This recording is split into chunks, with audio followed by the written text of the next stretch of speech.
right, welcome everyone back to HealthySimulation.com's coverage of IMSH 2024 here in San Diego. My name's Lance. I'm the founder CEO of HealthySimulation.com. So excited to be sitting here next to Matt Merino, who's the CEO of Education Management Solutions, or EMS. Matt, thank you so much for joining us here today. So really excited to know what's going on with EMS here, new for IMSH 2024. Great question. So the big focus for us this year in 2024 at IMSH is the introduction of our new mobile solution for training in motion. Yes. And what we've done here is create a next generation solution that allows anywhere in the world 5-minute setup to be conducting simulation in any environment. Wow. Well, so we got to be using mobile phones. We got to be using like kind of an ecosystem that allows for quick deployment of cameras and tools that you guys have available through the training and motion tool. Exactly. Awesome. So what we've set it up so that it's mobile compatible. We're doing it on tablets. Comes with cameras. In addition, we're going to be introducing here shortly a body camera so that we can create a first-person view to go along with a first-person perspective. I think it's so important to be able to show what was the learner really looking at that moment when they were going through that We're big process. believers that we need to find a way to observe decision-making more often instead of saying from a third-person view what went right, what went wrong, but really ask that question, why did you make that decision? So that's really what we're when you got that third-party camera, it's like, well, of course you can see all the things that are going on in the room, but when you're focused in that, you got that tunnel vision going on with all the things. So I really appreciate that we're going to be able to incorporate that and launch something that's going to be able to bring us into a place where we can make simulation happen faster and more effectively. We're really focused on that, and I think the other thing that gets overlooked sometimes is that having enough people to instruct. So we've integrated these mobiles with all of what you would consider, whether it's Teams, Zoom, WebEx, so we can distribute it. We could have someone instructing in the United States, groups of people all over the world at the same time, recording, debriefing, doing all of it, so that it's allowing us to, what we consider, multiply our workforce in a way, so that people aren't a limiter for our ability to utilize simulation at its fullest capacity. Right, and it expands out that framework of being able to learn across a location, and I just love that capability. And I think, that brings me to my next question, which is, overall, what trends is Education Management Solutions seeing in the ecosystem that is healthcare simulation for 2024? What do you guys want to be in front of and ahead of? Yeah, I'd say there's two main things that we're looking at very closely right now, and we want to be on the leading edge of. The first is, and it's related to the mobiles, is understanding that simulation doesn't just occur in that traditional setting. So how do we leverage simulation into all areas of healthcare, whether that's emergency management services, transport, whatever it may be.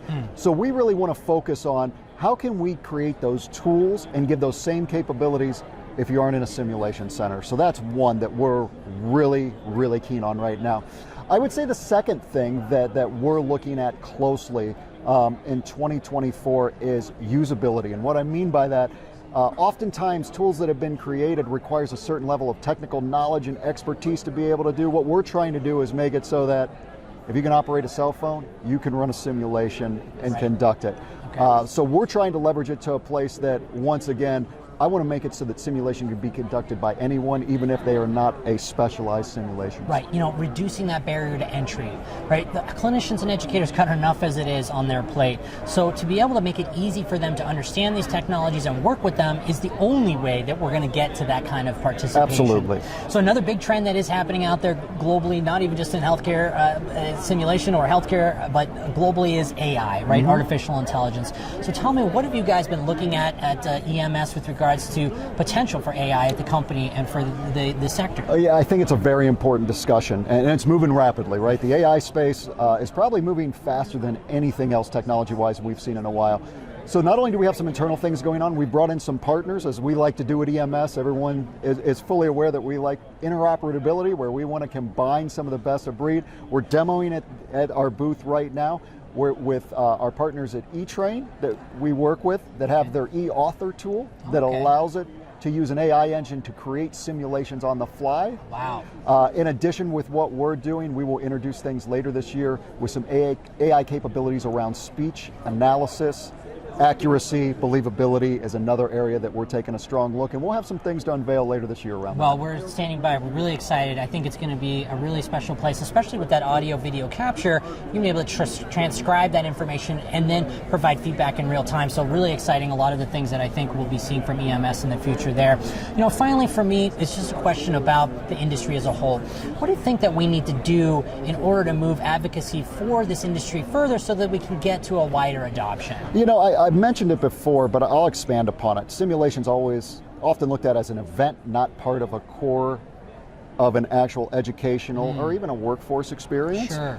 So I think we need to continue to push towards it not being its own event. The other thing I would say is we have to continue to drive down the pathways of all the things I've already talked about. How do we make it so that you don't have to be someone with an insane skill set to be able to conduct a simulation? How can we make it so that you can do it anywhere you're at? How can we make it so that it can be set up, taken down in a very fast amount of time?